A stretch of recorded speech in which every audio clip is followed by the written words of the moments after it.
रायबरेली सज रहा है, संवर रहा है, तैयार हो रहा है, झूम हो रहा है, डोल नगाड़े बज रहे हैं। 3 तस्वीरें पहले हम आपको दिखला देते हैं, कैसे पूजा पाठ की तैयारी, कैसे सड़क पे हंगामा और किस तरीके से समर्थकों में जोश है।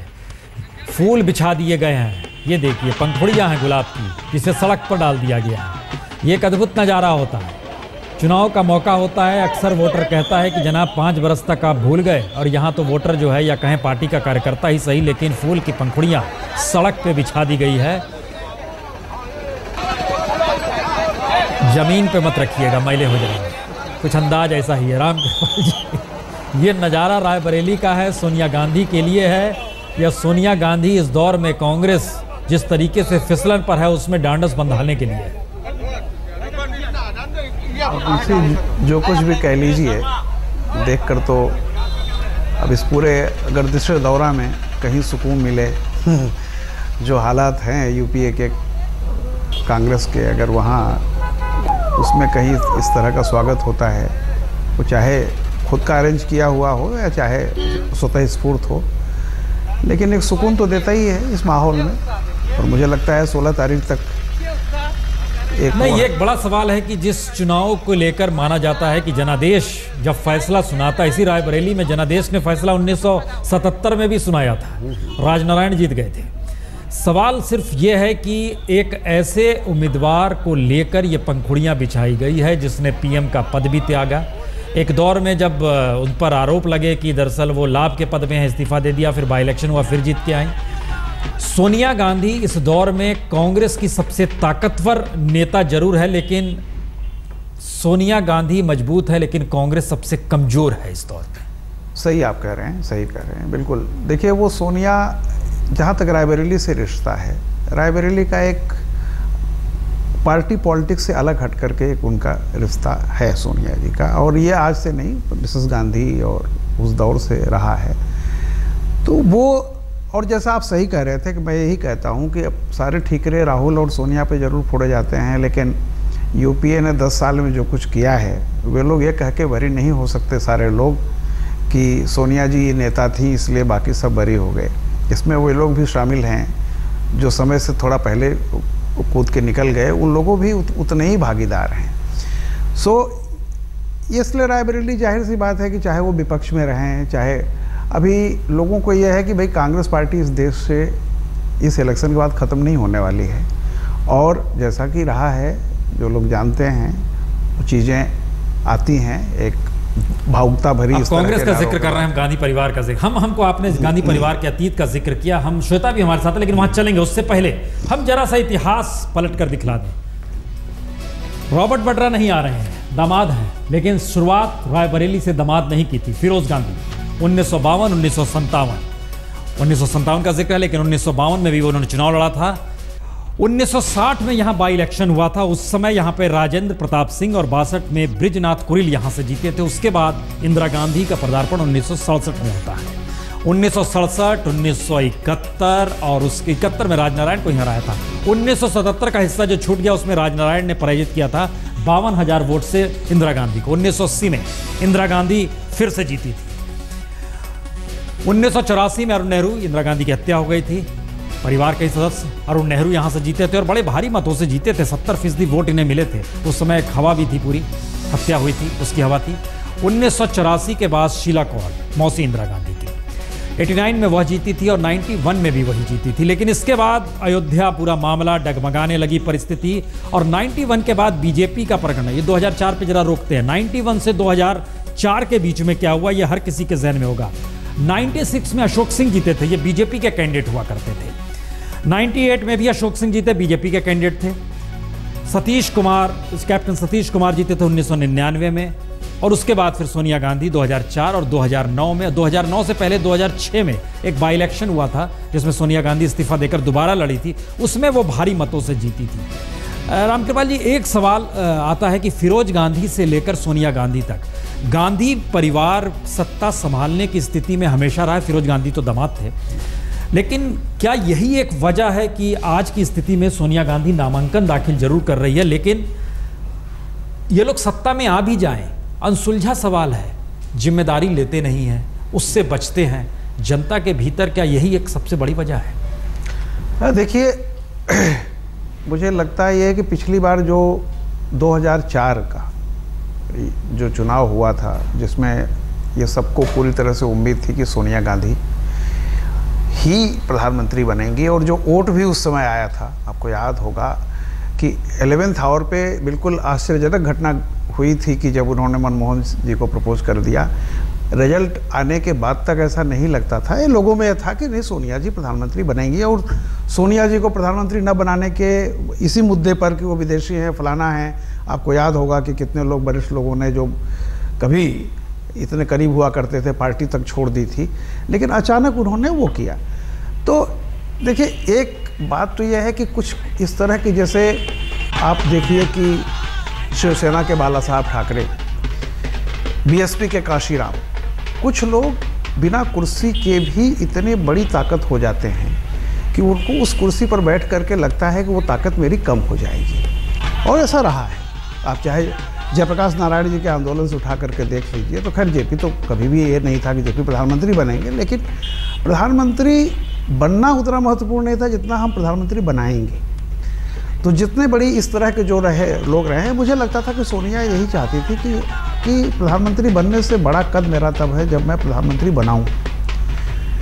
और हालांकि इस पर डिबेट हो सकती है कि उन्होंने गलती की या नहीं किया, लेकिन जो 10 सालों में जो कुछ भी हुआ उसके बाद का उसका जो खामियाजा है, आज कांग्रेस पार्टी के लोग जिन्होंने सारी वो गलतियां की हैं, तमाम, चाहे वो ममता बनर्जी रही हो इतने साल सत्ता में, फिर जब उन्होंने किया जो भी, सब बराबर के भागीदार हैं। लेकिन सारा खामियाजा आप देखिए उठा करके किस पे फूटता है? सोनिया गांधी और राहुल गांधी पे। यूपीए 2 की विफलताओं का सारा ठिकाना राहुल गांधी पे, जबकि राहुल गांधी मंत्री भी नहीं, कांग्रेस की गांधी परिवार। इसीलिए मैं कह रहा हूं कि जब आप ये इसलिए रुक जाते हैं कि मैं तो प्रधानमंत्री से बड़ा मेरा कद है कि हम वो हैं जो प्रधानमंत्री बनाते हैं। बाला साहब ठाकरे मुख्यमंत्री बनाते थे। हम इस पे आते हैं, ये आप बड़ी महत्वपूर्ण बात कर रहे हैं कि कभी कभी पद छोटा हो जाता है, व्यक्ति कैसे बड़ा हो जाता है। श्वेता, हम कल आपको लगातार सुन रहे थे, आप जब अमेठी में थी कहती थी अलसाया हुआ शहर, तो क्या रायबरेली जागा हुआ शहर लग रहा है? जागा हुआ तो है ही प्रसून जी, और इसी वजह से शायद जब लहर की बात आती है तब रायबरेली अपने नेता को बदलता भी रहा है। भले ही ये चुनिंदा रहे हों, गांधी परिवार से भले ही रिश्ता इसका बहुत पुराना रहा हो, लेकिन इसके बावजूद एक अलसाया शहर जो अपनी अलसाहट में ऐसा कर देता है, और एक देखिए एक चुस्त दुरुस्त शहर जो अपने फैसले लेता है। लेकिन अभी की जो परिस्थिति है प्रसून जी, उसमें वो लहर कम से कम रायबरेली के भीतर तो नहीं दिखती है, और रायबरेली के भीतर नहीं दिखती है तो इसके चहल पहल में भी एक अलसाहट ही है। आप कल्पना कर रहे हैं, आप जब कह रहे हैं तो उस समय स्क्रीन पर एक दृश्य चल रहा है, सड़क पे पंखुड़ियां गुलाब की बिखरी हुई है, सोनिया गांधी का इंतजार हो रहा है, वह कदम रखें उस पंखुड़िया के ऊपर में। कुमार विश्वास अमेठी में कह रहे थे कि यहाँ गड्ढे ही ज़्यादा हैं, यहाँ पर पंखुड़ियाँ अभी ज़्यादा नज़र आ रही हैं जब हम लोग बातचीत कर रहे हैं। क्या ये माना जाए एक शाही मिजाज की तरीके से देखने की अंदाज है रायबरेली का सोनिया गांधी को, या ये मान लिया जाए कि पहली बार, क्योंकि ये नज़ारा 2004 में नहीं था, 2009 में नहीं था, पहली बार देख रहे हैं इस तरीके से पंखुड़ियाँ पहले से डाल दी गई हैं, उस समय पंखुड़ियाँ उनके आने पर छिटी जा रही थी। ये अंतर क्यों आ रहा है, ऐसा वजह क्या लगती है वहाँ पर?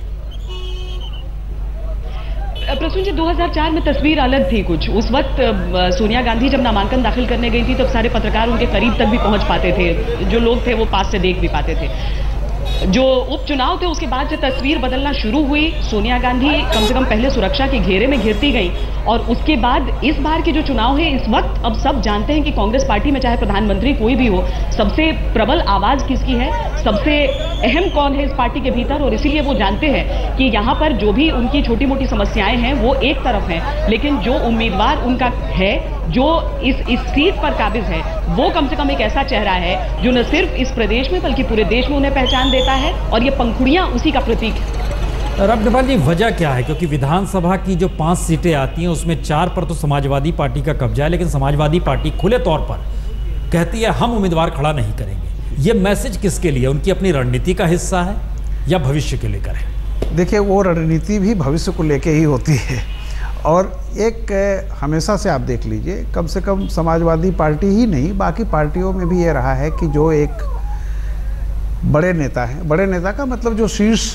हैं किन्हीं भी पार्टियों को, उनके खिलाफ पार्टियां अमूमन बहुत डायरेक्ट फाइट नहीं करती थी। वो बात अलग की छोड़ दीजिए एक राजनारायण जी की, तो राजनारायण जी वो चले गए थे जिस भी तरह से, आप जानते ही हैं। डॉक्टर लोहिया का जो एक वो था, वो दौर कभी कभी आता है और फिर उसके बाद ऐसा नहीं रहा कि बड़े लोग हमेशा बड़े नेताओं के खिलाफ बड़े लोग अमूमन नहीं करते थे। चाहे वो बीजेपी के खिलाफ अटल जी के खिलाफ हो, तो कांग्रेस भी कभी इस तरह कैंडिडेट नहीं खड़ा करती थी डायरेक्ट, क्योंकि लोगों को लगता था कि भाई चाहे कुछ भी हो, कोई अपोजिशन में है कोई सत्ता में है, उससे बहुत फर्क नहीं पड़ता है, लेकिन उस तरह की राजनीति नहीं होती थी। अब चूंकि आप पार्टी में एक मिनट हम दिखला रहे हैं तस्वीरें जो सोनिया गांधी वहां पर पहुंची हैं रायबरेली में, काफिला फुर्सतगंज, ये वहाँ पर ये तस्वीरें जो ली गई हैं उसकी नज़र आ रहा है, काफिला वहाँ पर पहुँचा है सोनिया गांधी का। बड़ी हिलती दुलती तस्वीर है, लेकिन बहरहाल पहुँची है सोनिया गांधी वहाँ पर। हम एक कमेंट के साथ ब्रेक लेंगे। आप जो जिक्र जिसका कर रहे हैं कि बड़े नेताओं के खिलाफ कद्दावर नेताओं को खड़े नहीं किया जाता है, लेकिन जहाँ तक हमें यह भी याद आ रहा है कि नेहरू ने जनता पार्टी को घेरने के लिए एक स्ट्रेटजी बनाई थी जो राजीव गांधी के साथ मिलकर 10 सीटों पर, अमिताभ को कहां से खड़ा करें, खुद कहां से खड़े हों, सिंधिया को कैसे लाया जाए। नहीं, आप सही कह रहे हैं। देखिए अपवाद रहे हैं, लेकिन मैं एक जनरल परंपरा की बात कर रहा हूं। शुरू से आप देख लीजिए तो ऐसा नहीं होता था कि जो बड़े बड़े नेता हों उनसे जाकर के कोई हारने के लिए खड़ा हो जाता हो कि नहीं हम लड़ेंगे। राजीव गांधी जी की जो बात आप कर रहे हैं, देखिए वो अमिताभ नेता थे ही नहीं उस समय एक, और आप ये सोच लीजिए कि इस मुल्क में कुछ चुनाव ऐसे हुए हैं जहां पे प्रत्याशी को वोट नहीं पड़ता था। 71 में इंदिरा गांधी का गरीबी हटाओ, जिसको भी खंभा भी खड़ा किया जीत गया। 77 में जयप्रकाश आंदोलन की लहर थी, जिसको भी खड़ा किया वो जीत गया। उत्तर प्रदेश से एक भी सीट कांग्रेस को नहीं मिली, यानी ये। और ऐसे ही 85 में खंभा को भी अगर खड़ा किया गया जीत गया, क्योंकि वो मिसेस गांधी की हत्या से उपजी हुई सहानुभूति थी, उसमें लोग कैंडिडेट पे नहीं जाते थे, तो एक अलग का था। तो राजीव जी जानते थे कि इस समय हम जिसको भी खड़ा कर देंगे वो जीतेगा। रामकृपाल जी बड़ी महत्वपूर्ण बात कह रहे हैं, लेकिन क्या ये स्थिति आज के दौर में आ गई है? नेहरू के उम्मीदवार अक्सर कहते थे नेहरू को जिताइए, अपना जिक्र नहीं करते थे। यूपी की जिन 10 सीटों पर 30 तारीख को वोट पड़ने हैं, वहां के लिए नोटिफिकेशन आज जारी हो गया, यानी पर्चे भरने का काम शुरू, नामांकन भरने का काम शुरू, जो कि 9 तारीख तक रहेगा। सोनिया गांधी पहले दिन ही नामांकन दाखिल करेंगी, और उस लिहाज से देखिए तो रायबरेली की वह सड़क जहां से सोनिया को गुजरना है, काफिला फुर्सतगंज में पहले नजर आया था, लेकिन ये वो सड़क है जहां से गुजरना है। पहले ही वहां पर पंखुड़ियां बिछा दी गई है कि सोनिया गांधी रायबरेली में कदम रखें तो इस एहसास के साथ रखें कि रायबरेली उन्हें अपने पलकों पर बिछाने के लिए तैयार है। और ये तैयारी सिर्फ रायबरेली की नहीं है, यह मुलायम सिंह की भी तैयारी है, वह भी किसी उम्मीदवार को खड़ा नहीं कर रहे हैं। तो जाहिर है कहीं ना कहीं एक समझौता, सहमति, रणनीति, भविष्य को देखते हुए ये दो जो आप देख रहे हैं दृश्य, एक में वो काफिला था जहां पहुंची है वो, और दूसरी तरफ वो सड़क है जहां पर इंतजार हो रहा है। खबर इस समय बड़ी आ रही है कि दिल्ली में रोड शो के दौरान, दिल्ली में चुनाव प्रचार के दौरान रोड शो करते हुए पूर्वी दिल्ली का इलाका जहां से राजमोहन गांधी लड़ रहे हैं, उनके साथ रोड शो करने के दौरान केजरीवाल ने बयान दिया है कि बीजेपी के पीएम उम्मीदवार नरेंद्र मोदी अगर गैस की कीमत ना बढ़ाने का वादा कर दें तो वह बीजेपी में शामिल हो जाएंगे। ये एक अजीबोगरीब दांव चला है। हमारे संवाददाता अनुराग गांडा वहां पर मौजूद थे जिस वक्त ये बात कही गई। अनुराग, कहा क्या गया है? देखिए प्रसून, 2 चीजों पर सफाई देते हुए नजर आए। एक तो ये कि सरकार क्यों छोड़ी दिल्ली में, उसको लेकर के अरविंद केजरीवाल सफाई दे रहे हैं, और दूसरा जो बड़ा बयान जो आज का रहा वो ये कि बीजेपी में शामिल हो जाऊंगा अगर ये इंश्योर कर दें कि गैस के दाम नहीं बढ़ाए जाएंगे। एक तरीके से जो हमें लगता है वो ये कि चुनौती दे रहे हैं बीजेपी को कि वो गैस के मुद्दे पर कुछ बोले, क्योंकि लगातार आम आदमी पार्टी की कोशिश के बावजूद गैस के मुद्दे पर कोई न मोदी की तरफ से न बीजेपी की तरफ से कोई इस तरीके का बयान नहीं आ रहा है जो आम आदमी पार्टी को रिप्लाई के तौर पर लगे। तो सीधे कॉन्टेक्स्ट आम आदमी पार्टी बीजेपी के साथ बनाना चाहती है, और इसलिए उकसा रहे हैं बीजेपी को कि गैस के मुद्दे पर कुछ बयान दें, कुछ बोलें, कुछ एश्योरेंस दें, ताकि उस मुद्दे को और ज्यादा गर्म किया जा सके। नहीं तो इसका मतलब है अगर वाकई बयान दे दिया और कह दिया कि नहीं बढ़ाएंगे तो ये शामिल हो जाएंगे क्या? देखिए बिल्कुल ये अरविंद केजरीवाल को तय करना है, क्योंकि पहले भी बहुत सी ऐसी बातें रही हैं जिसमें जो अरविंद केजरीवाल ने कही कि ऐसा करूंगा, लेकिन उन बहुत सी बातों से पीछे भी हट गए वक्त के साथ साथ। तो लगभग उसी तरीके का बयान, क्योंकि तमाम जो समर्थक है उनमें कहीं इस तरीके की कोई गुंजाइश नजर नहीं आती है, कोई बात करने को तैयार नहीं है बीजेपी के बारे में। उस बीच में अगर अरविंद केजरीवाल इस तरीके का बयान देते हैं तो एक गिमिक है चुनाव के बीच में, ये कह सकते हैं कि किसी तरह से बीजेपी मुंह खोले, किसी तरह से बोले गैस के मुद्दे पर, ताकि इस मुद्दे को आगे बढ़ाया जा सके। अनुराग, महत्वपूर्ण यह है कि क्या ये एक सीरियस बयान है या सिर्फ ये एक दाव चला गया है, जिसे कोई निर्णय अगर बीजेपी ले लेती है तो ये बदल जाएंगे, पलट जाएंगे, ये स्थिति क्या है वहां पर? देखिए फिलहाल प्रसून ऐसा तो कुछ नजर नहीं आता है कि पार्टी ने कुछ सोच समझकर इस तरीके की कोई रणनीति बनाई है या इस पर कुछ फैसला हुआ है कि बीजेपी का चुनाव के पश्चात या चुनाव से पहले समर्थन कर देंगे अगर गैस के मुद्दे पर ऐसा कुछ होता है तो। लेकिन साफ तौर पर जो अरविंद केजरीवाल लगातार इस बात के लिए जाने जाते रहे कि वो एक ऐसा दांव खेलते हैं जिस पर विरोधी चित हो जाते हैं, तो लगभग उसी तरीके का दांव है कि गैस के मुद्दे पर बीजेपी को उकसाया जा रहा है कि वो कुछ बोले ताकि कॉन्ट्राडिक्ट हो सके। गुजरात सरकार की चिट्ठी पहले ही अरविंद केजरीवाल पब्लिक में लगातार रख रहे हैं अपने रोड शो के दौरान, और उससे कहीं ना कहीं अगर कॉन्ट्राडिक्टेड बयान आता है तो फिर बीजेपी को कटघरे में खड़े करने की कोशिश। इसमें कोई किसी तरह की कोई इस तरीके की सीरियसनेस की पार्टी इस पर सीरियसली विचार कर रही है, ऐसा फिलहाल कैडर में और पार्टी में नजर नहीं आता। तो ये क्या कैमरे पर उन्होंने कहा है? देखिए बिल्कुल खुली सभा में अरविंद केजरीवाल ये बोल रहे हैं, और जगह जगह पर रोड शो के दौरान जगह जगह पर नुक्कड़ सभाएं हो रही हैं छोटी छोटी, उनमें लगभग वही बातें रिपीट हो रही हैं हर नुक्कड़ सभा में। लेकिन दो महत्वपूर्ण मुद्दे जिन पर लगातार बोल रहे हैं कि एक की दिल्ली में लोग ये कह रहे हैं कि अरविंद केजरीवाल भाग गए सरकार छोड़कर, उस पर सफाई देते हुए नजर आ रहे हैं, और दूसरा गैस के मुद्दे पर को जिसमें गुजरात सरकार की चिट्ठी लोगों को दिखा रहे हैं और ये तमाम बातें कह रहे हैं। उसी दौरान अरविंद केजरीवाल ने ये बात कही कि अगर बीजेपी इंश्योर कर दे कि वो गैस की कीमतें नहीं बढ़ाएंगे तो मैं भी बीजेपी में शामिल हो जाऊंगा। हाँ। तो एक तरीके से कहें तो चुनावी भाषण इसे कह सकते हैं, एक चुनावी दांव कह सकते हैं। किसी तरीके से इस मुद्दे पर चुनाव लड़ना चाहते हैं, 2-3 मुद्दे तय किए हैं आम आदमी पार्टी ने, उन्हीं मुद्दों पर चुनाव लड़ना चाहते हैं और इसलिए चाहते हैं ये बयान अनुराग हम कितनी देर में दिखाने की स्थिति में आएंगे अगर ये रिकॉर्ड किया गया है बयान कैमरे पर? तो प्रसून हम लगातार कोशिश कर रहे हैं कि जल्दी से जल्दी हम ये पहुंचा सकें बयान ऑफिस में, और शायद कुछ ही देर में हम ये बयान दिखाने की स्थिति में हों। चलिए हम इंतजार कर रहे हैं, क्योंकि वो बयान जिस भी रूप में दिया गया एक बड़ा बयान है। रामकृपाल जी, हम चूंकि कोडरमा में मोदी बोल रहे हैं वहां पर चलें, लेकिन उससे पहले इस पे हम आपका कमेंट जरूर चाहेंगे। इस बयान का मतलब क्या है? देखिए इस बयान का मतलब, मैं एक प्रसून जी एक बात कहूँ, एक कहावत है कि आदमी बोलने से और पशु न बोलने से तकलीफ उठाता है। केजरीवाल जी के बारे में इतना कहूँगा कि वो ज़्यादा बोलने से तकलीफ उठा रहे हैं और अपना नुकसान कर रहे हैं। ये बयान पूरी तरह से बिना सोचे समझे दिया गया है। पहली बात तो यह है कि गैस प्राइस से मोदी का आज की तारीख में कोई रिश्ता ही नहीं है। जिस कैबिनेट ने फैसला किया है उस कैबिनेट के खिलाफ मोदी लड़ रहे हैं। फ्यूचर में वो क्या करेंगे नहीं करेंगे इसको किसी को पता नहीं है। या तो केजरीवाल ने ये मान लिया है कि मोदी ही प्रधानमंत्री बनने जा रहे हैं, और मोदी जब आएंगे तो वो अंबानी का और ओएनजीसी का फ़ायदा, क्योंकि सिर्फ उसमें अंबानी नहीं है, आप देखिए ओएनजीसी है, भारत सरकार के तमाम चीज़ें हैं उसमें तमाम पब्लिक सेक्टर कंपनीज़ हैं। तो ये सब बातें करने का मतलब है कि आपने हथियार डाल दिया है, आपको लग गया है कि मोदी प्रधानमंत्री बन रहे हैं।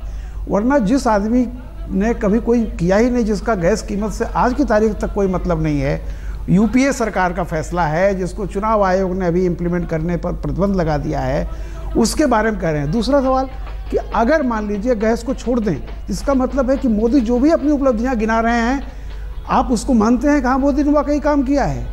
क्योंकि देखिए यही बहुत महत्वपूर्ण बात हो गई झटके में कि क्या आम आदमी पार्टी और केजरीवाल की पहचान इस दौर में इस रूप में आकर टिक गई है वो कि गैस की कीमत ना बढ़े अगर वो उससे महंगाई से जोड़ रहे हैं। यानी भ्रष्टाचार के मुद्दे और जन लोकपाल से खड़ी हुई राजनीतिक दल अगर इस मुकाम पर आ गया है तो ये देख हमको लगता है वो आ जाए, उन्होंने किस रूप में कहा है हम इस पर चर्चा उसके बाद करेंगे। हम जरा दोबारा रायबरेली चल रहे हैं क्योंकि सोनिया गांधी वहाँ पर पर्चा दाखिल करने, ये देखिए ये नज़ारा है जो आप रायबरेली का नज़ारा देख रहे हैं। सोनिया गांधी पहुँची हैं वहाँ पर, फूल की पंखुड़ियाँ उनकी गाड़ियों पर भी बिखेरी जा रही हैं। इससे पहले हमने उस ज़मीन पर भी देखी फूल की पंखुड़ियाँ, यानी गाड़ी जो है हमने जिसका जिक्र किया था कि ज़मीन पे पाँव ना रखिएगा मैले हो जाएंगे, मसला ये है कि गाड़ी चल रही है उस पर और सोनिया गांधी अंदर है। बड़े धूम धड़ाके के साथ उत्साह के साथ ये अंदाज सोनिया गांधी का, हर कोई फूल की पंखुड़ियाँ डाल रहा है। सुरक्षाकर्मी हट जाते हैं, खिड़की से पंखुड़ियाँ अंदर चली जाएँ। तो गुलाब के फूल की पंखुड़ियाँ से नहाया हुआ है इस वक्त वह पूरा इलाका जहाँ जहाँ सोनिया गांधी गुजरेगी। सोनिया गांधी इस वक्त पूजा पाठ में पहले शरीक होंगी और बड़ा महत्वपूर्ण है कि इस वक्त जो ड्राइवर की सीट पे है वो राहुल गांधी है, यानी कौन है इस वक्त सारथी, यह भी एक अपने आप में बड़ा महत्वपूर्ण है। और राहुल गांधी को लेकर लगातार ये बात चल रही थी कि कांग्रेस अब किस रूप में आगे बढ़ेगी। राहुल गांधी सब कुछ तय कर रहे हैं, तो सोनिया गांधी नामांकन दाखिल करने जा रही है तो अपने खुद ड्राइवर की सीट पर बैठे हैं। और ये सारी तस्वीर इसलिए बड़ी महत्वपूर्ण है क्योंकि 2004 में जिस वक्त पहली बार अमेठी से चुनाव लड़ने के लिए राहुल गांधी नामांकन दाखिल करने जा रहे थे, उस वक्त सोनिया गांधी वहां पर मौजूद थी और उनकी आंखों में आंसू थे। आज एक दूसरी स्थिति देख रहे हैं 2014 में, राहुल गांधी ड्राइव करते हुए। रामकृपाल जी, इस पर क्या प्रतिक्रिया आपकी चाहेंगे? राहुल गांधी ड्राइव कर रहे हैं, सोनिया गांधी बैठी हुई हैं, कदम बढ़ रहे हैं, अभी पूजा पाठ के स्थल पर जा रहे हैं। नहीं, जैसा मैंने पहले भी कहा था कि देखिए वो कुल रायबरेली और अमेठी एक ऐसे हैं उनका जिनसे एक तरह से कह सकते हैं जिनका बड़ा आप कह सकते हैं रागात्मक संबंध या उस तरह कह लीजिए भावनात्मक संबंध एक तरह है। हो रही हैं चीज़ें कहीं राहुल गांधी और सोनिया गांधी में भी। हाँ, मतलब ये थोड़ा बहुत तो है ही है, लेकिन जैसे अब एक ठीक है बेटा गाड़ी चला रहा है, माँ बैठी हुई है, एक प्रतीकात्मक रूप में कि कांग्रेस, मुझे लगता है कि ये सब जो भी चीज़ें हैं जिसने भी व्यवस्था की हुई हो, ये मुझे देख के भी थोड़ा सा वो लग रहा है कि इतना भव्य तो मैंने पहले कई बार मैंने लोगों को नामांकन करते हुए भी देखा है, राजीव जी का भी देखा था, लेकिन आज का थोड़ा सा एक डिफरेंट माहौल मुझे लग रहा है। लेकिन हम पूछना चाह रहे हैं कि लाइसेंस अब दे दिया गया है राहुल गांधी को चलाने के लिए? अब ये चूंकि मुझे नहीं पता है उनके पास लाइसेंस है। नहीं, लाइसेंस मतलब पार्टी और देश ऑब्वियस है। इससे पहले जब देखिए जब उनकी ताजपोशी हो चुकी है, सारी चीज़ हो चुकी है, बार बार वो लाख कांग्रेस न कहे, लेकिन देखिए मोदी के सामने अगर आज कोई लड़ रहा है तो राहुल ही है। वो कांग्रेस कितना भी इस बात को छुपा ले, लेकिन जनता तो यही सोच के कर रही है ना। हर जगह सारे मीडिया सर्वे कर रहे हैं कि राहुल को कितना % पॉपुलरिटी है और मोदी कितनी % पॉपुलरिटी है, तो डी फैक्टो है। अब वो अलग की चीज़ है। दृश्य जो देख पा रहे हैं, हम बता दें कि राहुल गांधी गाड़ी चला रहे हैं, फूल की पंखुड़ियाँ कांग्रेसी कार्यकर्ताओं ने वहाँ पर बिखरी हैं, गाड़ियाँ भी, गाड़ी के ऊपर भी फूल की पंखुड़ियाँ दिखाई दे रही हैं। सोनिया गांधी बैठी हुई है, सुरक्षा कर्मियों का एक दायरा है, लेकिन जब फूल की पंखुड़ियाँ फेंकी जाती है, जो आप देखिए खिड़की खुली हुई है, अंदर पंखुड़ियाँ जा रही हैं और ये सारा नज़ारा बड़ा खुशनुमा है। जब नामांकन दाखिल करने के लिए पहुंची हैं रायबरेली में, ये अलग बात है कि पूरा प्रचार का काम संभाल रही प्रियंका गांधी मौजूद नहीं है, बेटी मौजूद नहीं है यहाँ पर। प्रियंका और दामाद रॉबर्ट वड्रा दोनों साथ में आज नज़र नहीं आएंगे। राहुल गांधी पहुँचे हैं, राहुल गांधी ही गाड़ी ड्राइव कर रहे हैं और ये एक आने वाले वक्त की तस्वीर भी दिखा रही है कि अब कांग्रेस की ड्राइविंग सीट पर कौन रहेगा। सोनिया गांधी धीरे धीरे खुद को अलग लगातार करती रही, हर बड़ा निर्णय लेती रही, लेकिन उन सब के बाद बड़े निर्णय के साथ राहुल गांधी की एंट्री हुई। कांग्रेस की स्थिति भद्द से भद्द होती चली जा रही थी। कुछ सवाल ऐसे थे जो सरकार फैसले ले रही थी, राहुल गांधी खुले तौर पर उन कैबिनेट के फैसले को मीडिया के सामने, कैमरे के सामने फाड़ने से नहीं चक रहे थे। घिघी बंदी हुई थी प्रधानमंत्री मनमोहन सिंह की, हवाई जहाज से उतरते थे और फैसला बदलने की बात और राहुल गांधी का जिक्र कर खामोश हो जाते थे। यह सब कुछ इस देश ने देखा है बीते दिनों और इसलिए यह सवाल था कि दरअसल सरकार चला कौन रहा है।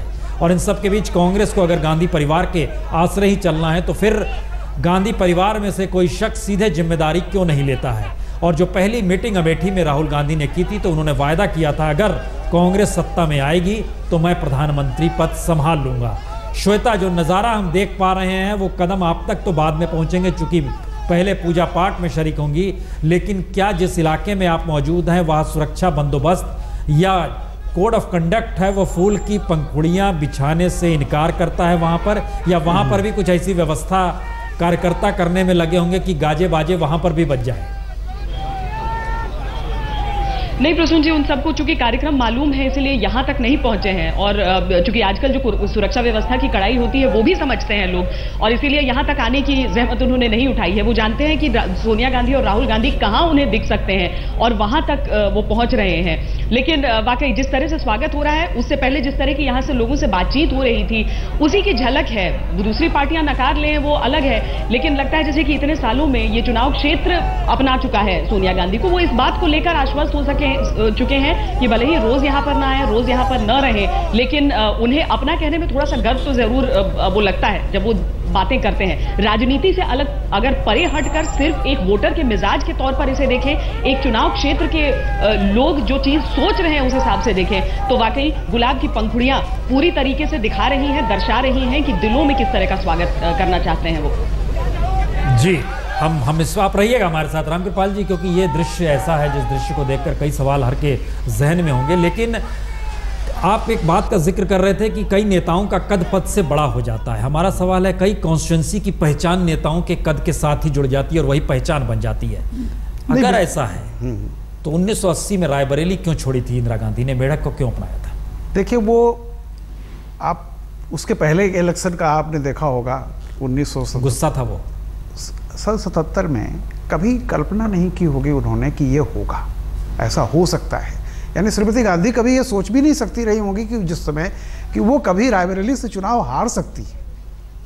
तो एक हो सकता है, अब अंदर की बात कौन जाने, मन में कहीं ना कहीं से एक कोई टीस रही होगी उनको, तो छोड़ा उन्होंने। हालांकि कुल मिला के रायबरेली को नेहरू परिवार ने, नेहरू गांधी परिवार ने आज तक छोड़ा नहीं है।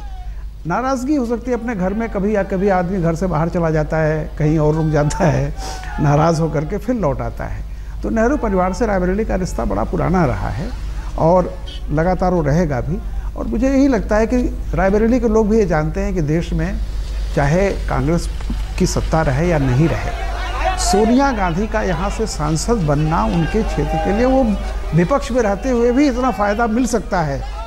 जैसी परंपरा यहाँ की रही, आप जानते हैं किसी भी जगह पे कि नेता विपक्ष हो या हम कहते हैं वो भी नहीं हो, सिर्फ सोनिया गांधी जो एक कांग्रेस की सबसे बड़ी नेता हैं, वो अगर कहीं से भी रहेंगी तो वहाँ की जनता को, चाहे सरकार केंद्र में कोई भी हो, बाकी क्षेत्रों के मुकाबले कुछ ज़्यादा ही फायदा होगा और होता रहा है, नो डाउट। वो चाहे कल को कोई भी सत्ता में आएगा, अगर सोनिया जी चाहेंगी कि एक कारखाना वहाँ ले जाया जाए, तो मुझे नहीं लगता कि नरेंद्र मोदी जी मना कर देंगे कि नहीं, रायबरेली में नहीं है। सोनिया गांधी का काफिला धीरे धीरे आगे बढ़ रहा है और वो उस जगह पे सबसे पहले जाएंगी जहां पे पूजा पाठ की तैयारी की गई है, वहां पर हवन होता है। उसके बाद वो अपना नामांकन दाखिल करने जाएंगी। राहुल गांधी साथ में रहेंगे, प्रियंका और रॉबर्ट वड्रा नहीं मौजूद रहेंगे इन सब के बीच। लेकिन वो दृश्य बड़ा सुहावना है, जो पूरे रास्ते फूल की पंखुड़ियाँ बिछाई गई हैं, गुजर रही हैं, गाड़ियों पर फूल की पंखुड़ियाँ डाली जा रही हैं। इन सारी परिस्थितियों में सोनिया गांधी को लेकर एक बात पार्लियामेंट से लेकर रायबरेली तक नजर आती है, तमाम राजनीतिक दल उनके प्रति सॉफ्ट कॉर्नर क्यों रखते हैं? रामकृपाल जी, क्यों ऐसा होता है? देखिए, एक तो सबसे बड़ी बात यह है कि वो एक ऐसे राष्ट्रीय पार्टी के अध्यक्ष हैं जिसने इस मुल्क में सबसे ज़्यादा दिनों तक हुकूमत की है। दूसरी बात, सोनिया जी का व्यक्तिगत उनका व्यक्तित्व है। जैसा मैं कह रहा था कि 2004 में कितने लोग ऐसे हैं जो इस अपॉर्चुनिटी को इस देश का प्रधानमंत्री बनने के नहीं, क्या ये राजनीति में एक चेंज आया है? क्योंकि इंदिरा गांधी के प्रति जितनी खटास जेपी में आ गई थी, जो कि चाचा भतीजी वाली स्थिति थी। नहीं, देखिए, इसलिए कह रहा हूँ कि इंदिरा गांधी खुद प्रधानमंत्री थी, शासन कर रही थी। एक बात हमेशा समझ लीजिए, जिसने शासन को, जिसने पद को ठुकरा दिया, वो अगर कहीं सोनिया गांधी 2004 में प्रधानमंत्री बन गई होती और आज अगर वो रायबरेली से नामांकन भर रही होती, तो शायद उनका कद इतना बड़ा नहीं होता जितना बड़ा आज उनका कद है। यही वो मुलायम है जिन्होंने समर्थन वापस लिया था, यही वो सोनिया गांधी है जिनकी खटास थी मुलायम को लेकर, और आज वही स्थिति है, मुलायम कहते हैं उम्मीदवार खड़ा नहीं करेंगे। हाँ, नहीं, इसीलिए मैंने कहा है ना कि वो कुछ चीज़ें ऐसी हैं सोनिया, जैसे आप देख लीजिए कि पूरे एक राष्ट्रीय दल का अध्यक्ष होने के बावजूद अभी तक उन्होंने, ठीक है, कुछ और रटे रटाए लिखे लिखाए जो दूसरे लोग भाषण देते हैं उसमें का शब्द आ गया हो, मौत का सौदागर, अदरवाइज कभी किसी का भी नाम लेकर के कोई सोनिया ने सीधे अटैक नहीं किया, शुरू से देख लीजिए, और आज से नहीं। सोनिया और मोदी में बड़ी जबरदस्त खटास है। नहीं, देखिए, वो एक ऑब्वियस है कि एक पार्टी लाइन जो है और जिस तरह से कांग्रेस और बीजेपी का एक रहा है, लेकिन देखिए, सिर्फ केवल मोदी, क्योंकि मोदी ने इतने अटैक किए, लेकिन सोनिया जी ने आज तक मोदी का नाम नहीं लिया, कभी भी नहीं। आप पूरा उठा के देख लीजिए, उन्होंने नाम नहीं लिया। लेकिन एक आदमी जब लगातार अटैक कर रहा है, आज से नहीं सालों से अटैक कर रहा है, नाम लेके अटैक कर रहा है, खुद उनकी पार्टी के जिन लोगों ने उनका नाम लेके अटैक किया, उन पर भी मौत के उन्होंने सौदागर सोनिया ने ही कहा था 2 दिन नहीं, पहले सांप्रदायिकता की बात सोनिया ने ही कही, जिसका इटली का जिक्र करते देखिए हुए वो मैंने कहा व्यक्ति का नाम नहीं लेकर के, देखिए वो तो सिद्धांतों की बात होती है, वो तो ऑब्वियस है कि 2002 की चीज़ आएगी। चुनाव में जिस तरह से बातें हो रही हैं उसमें मैंने आपसे कहा ना, कई लोग भाषण लिखते हैं ना, तो कोई ये नहीं कहता, कई बार वो तो कुछ उसमें लच्छेदार चीज़ें होती हैं, कुछ उर्दू की शेर व शायरी जोड़ी जाएगी ताकि जनता को अच्छा लगे। ये सोनिया को इतनी हिंदी तो नहीं आती, उनको क्या पता मौत के सौदागर, हाँ बताया गया होगा तो उन्होंने सोचा होगा चल जाएगा, बट उनके नेचर में ये नहीं है, आप देख लीजिए। मोदी लेकिन कहते हैं मैडम सोनिया